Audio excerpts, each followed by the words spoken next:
Hello audience, my name is Dennis Mugavire. In this video, I'm going to be focusing on three main elements that impact the global business, and those are parts of the deliverable of the goal called conduct business globally in the first project. So just in that video, I'm going to be focusing mainly on three main elements. The first one is trade barriers, the second one is exchange rates, and the third one is exports. Trade barriers are those policies that are imposed by the government to limit import of certain commodities. And in trade barriers, you can have tariff uh, trade barriers or non-tariff barriers. In tariff barriers, you have taxes that are imposed on some imports in order to discourage them.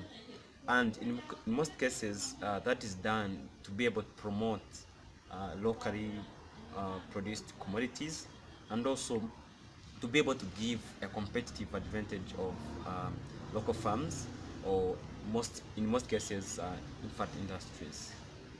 Um, Non-tariff barriers, in contrast, are those policies and regulations that the government sets in the same way in order to discourage imports.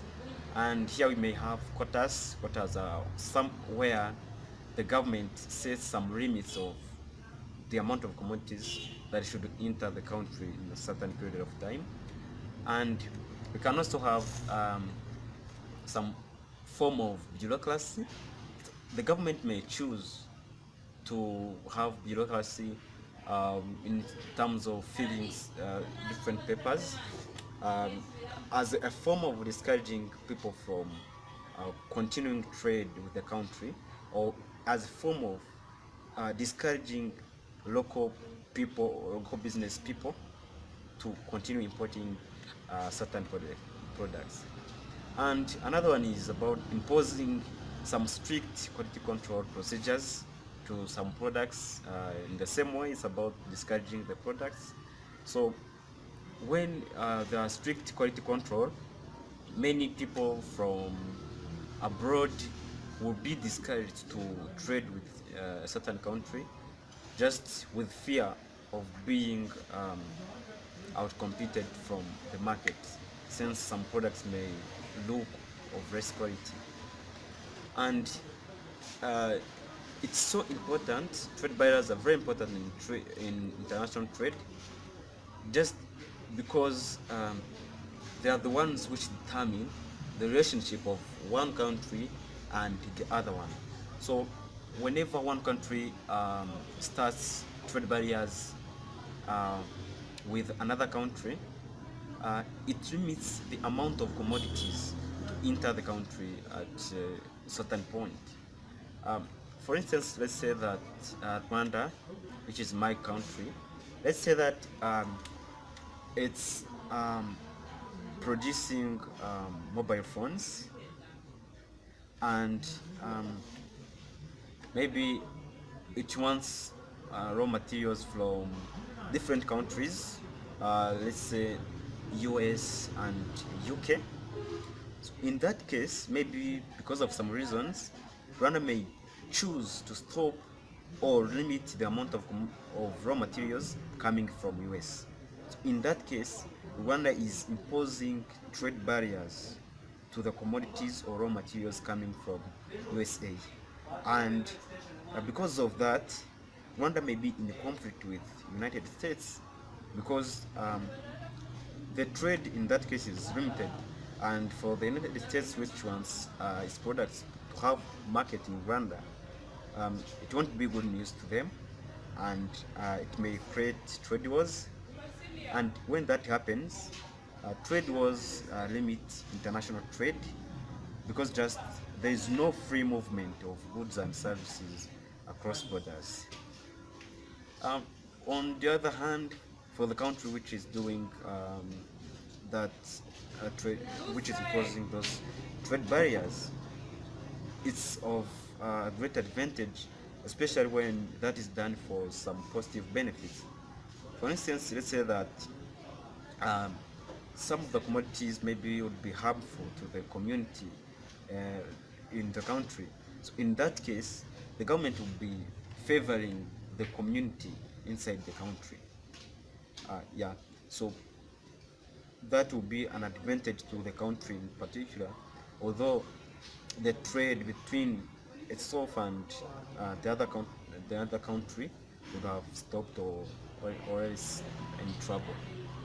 Then, as I said, the other point is exchange rates. Uh, exchange rates, uh, in general, exchange rates refer to the value of one currency in terms of other currencies. Or else you can say that it's an extent or a certain percentage that one currency is exchanged with another one. Let's take an example for Rwanda and United States, with the recent figures that I've heard from the national radio of Rwanda. Um, to be able to have 1 unit or $1, I should have 950 Rwandan francs, 950 Rwandan francs. So in that case, it means that the value to get $1 for me is 950 Rwandan francs. Yeah. So exchange rates are they have a lot of impacts to the national trade, because they can limit or give more chance for some countries to have a higher ability to import or export their goods in a different ways.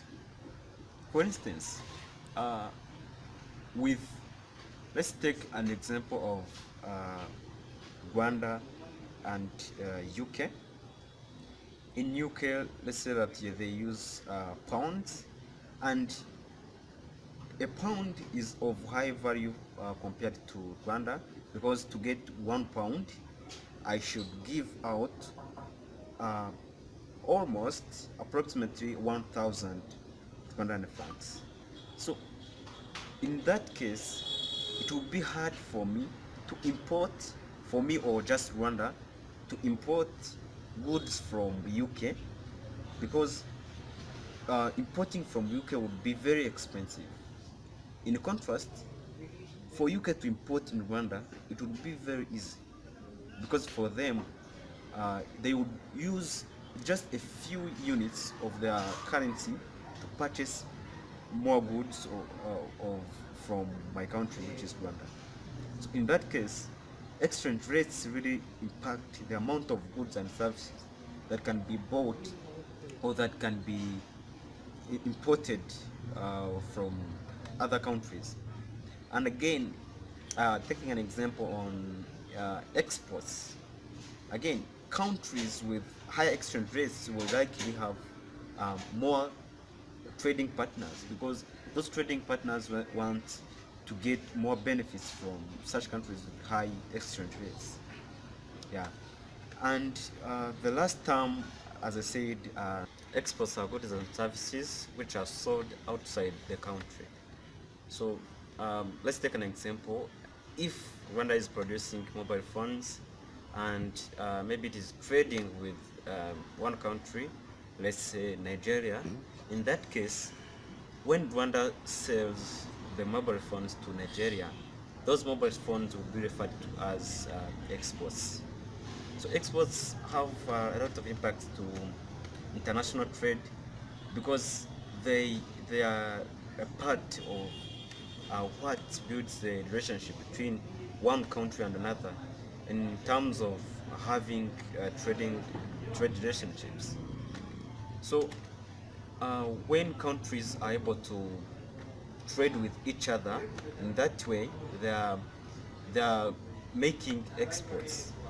So in that way also, the trading partnerships are strengthened, because one country can easily exchange goods and services, and in a free environment. So that is the case that exports are very helpful to them. international trade. And without exports, I believe there won't be global business, because there won't be any transaction going on between one country and another, or between or among different countries around the globe. Thank you very much for paying attention to my video.